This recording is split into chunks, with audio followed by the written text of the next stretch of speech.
Digital એરેસ્ટના નામે 22 લાખની ઠગાઈ, CBI અધિકારી તરીકે ઓળખ આપીને વૃદ્ધ સાથે મોઢા સામે છેતરપિંડી।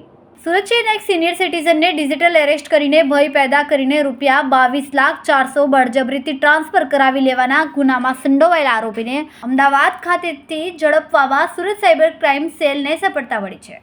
ફરિયાદીશ્રીને અજાણ્યા શખ્સોએ પોતાને સીબીઆઈ તરીકે ઓળખાવીને વિડીયો કોલ કર્યો અને કહ્યું, નરેશ ગોયલ કેસમાં તેમના આધાર કાર્ડ દ્વારા ગેરકાયદેસર ટ્રાન્ઝેક્શન થઈ છે। ત્યારબાદ તેમને મની લોન્ડરિંગનો આરોપ લગાવ્યા અને ડરાવ્યા। તેમની બેંક વિગતો મેળવીને તેઓને ડિજિટલ એરેસ્ટ કરીને 7 દિવસ સુધી સ્કાઇપ કોલ પર રાખ્યા। આ દરમિયાન અલગ અલગ બેંક ખાતાઓમાં ₹22,04,000 ટ્રાન્સફર કરાવ્યા। ફરિયાદીશ્રીઓએ 22 નવેમ્બર 2024ના રોજ સાયબર હેલ્પલાઇન નંબર 1930 પર સંપર્ક કર્યો, જેના આધારે સુરત સાયબર ક્રાઇમ સ્ટાફે તપાસ કરી। તપાસ દરમિયાન શહેરમાંથી કુણાલસિંહ માનસિંહ સિસોદિયાની ધરપકડ કરવામાં આવી। તેના બેંક એકાઉન્ટમાં ફરિયાદી પાસેથી ભરાયેલ ₹10 લાખ મળ્યા છે। આ એકાઉન્ટ દુબઈ નિવાસી નાસ્તા આરોપી જિગ્નેશ શાહ દ્વારા માત્ર ₹15,000 કમિશન માટે ઉપયોગમાં લેવાયું હોવાનું ખુલ્યું છે। સાયબર ક્રાઇમ સેલ સુરત શહેર દ્વારા ડિજિટલ એરેસ્ટના ગુનાઓ નોંધીને જરૂરી કાર્યવાહી કરવા માટે જે સીપી સર તરફથી સૂચના અપાયેલી છે તે અંતર્ગત ડિજિટલ અરેસ્ટનો ગુના જેમ બને એમ ઝડપથી નોંધીને કાર્યવાહી કરવામાં આવે છે। તે અંતર્ગત સાયબર ક્રાઇમ સેલ દ્વારા એક વધુ સિનિયર સિટીઝન જેમને ડિજિટલ અરેસ્ટનો ભોગ બનવું પડ્યું, તેઓએ સાયબર ક્રાઇમ સેલનો સંપર્ક કરતાં તેમની ફરિયાદ નોંધવામાં આવેલ હતી।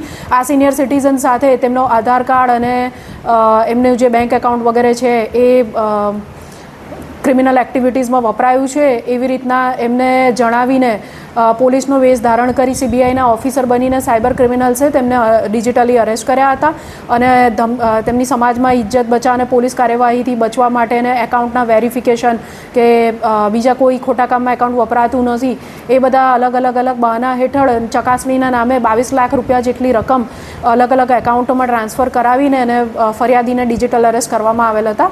આ ગુનો સાયબર ક્રાઇમ સેલ દ્વારા નોંધવામાં આવતા ત્યારબાદ તપાસ કરતા અમદાવાદ ખાતેથી કુણાલસિંહ માનસિંહ સિસોદિયા જેઓના એકાઉન્ટમાં આ 22 લાખ પૈકી 10 લાખ રૂપિયા જેટલી મોટી રકમ આવેલ હતી તેઓને તપાસ કર્યા બાદ આજરોજ અરેસ્ટ કરવામાં આવ્યા છે। હવે આ જે નાણાં છે એ એમણે ક્યાં વાપર્યા અને કેટલા કમિશન પર લીધા હતા અને આગળ એકાઉન્ટ કોઈને પ્રોવાઈડ કર્યું હતું અને કેવી રીતના તેઓ સાયબર ક્રાઇમ સાથે આ ગુના સાથે સંકળાયેલ છે તે અંગે વધુ પૂછપરછ અત્યારે ચાલુ છે।